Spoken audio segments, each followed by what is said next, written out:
ಪಿಸ್ತಾದ ಸಿಪ್ಪೆ ಗಂಟಲಲ್ಲಿ ಸಿಲುಕಿ 2 ವರ್ಷದ ಮಗುವೊಂದು ಮೃತಪಟ್ಟ ಹೃದಯ ವಿದ್ರಾವಕ ಘಟನೆ ಕೇರಳದಲ್ಲಿ ನಡೆದಿದೆ.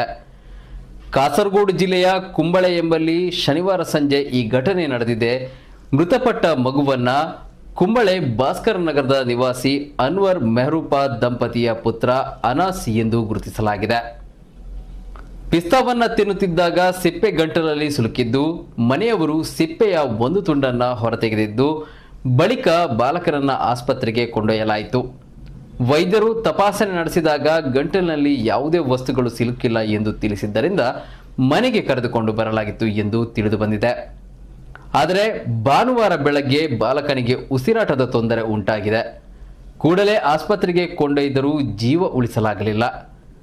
ಬಾಕಿ ಉಳಿದಿದ್ದ ಪಿಸ್ತಾದ ಸಿಪ್ಪೆ ಶ್ವಾಸಕೋಶದಲ್ಲಿ ಉಳಿದುಕೊಂಡದ್ದರಿಂದ ಮಗು ಉಸಿರಾಟದ ಸಮಸ್ಯೆಗೆ ತುತ್ತಾಗಿ ಮೃತಪಟ್ಟಿರುವುದಾಗಿ ತಿಳಿದು ಬಂದಿದೆ. ವಿದೇಶದಲ್ಲಿರುವ ಮಗುವಿನ ತಂದೆ ಅನ್ಸರ್ ಅವರು ಕಳೆದ ವಾರವಷ್ಟೇ ರಜೆಯಲ್ಲಿ ಊರಿಗೆ ಬಂದಿದ್ದು, ರಜೆ ಮುಗಿದ ಹಿನ್ನೆಲೆಯಲ್ಲಿ ಕೆಲ ದಿನಗಳ ಹಿಂದೆಯಷ್ಟೇ ಮತ್ತೆ ವಿದೇಶಕ್ಕೆ ತೆರಳಿದ್ದರು.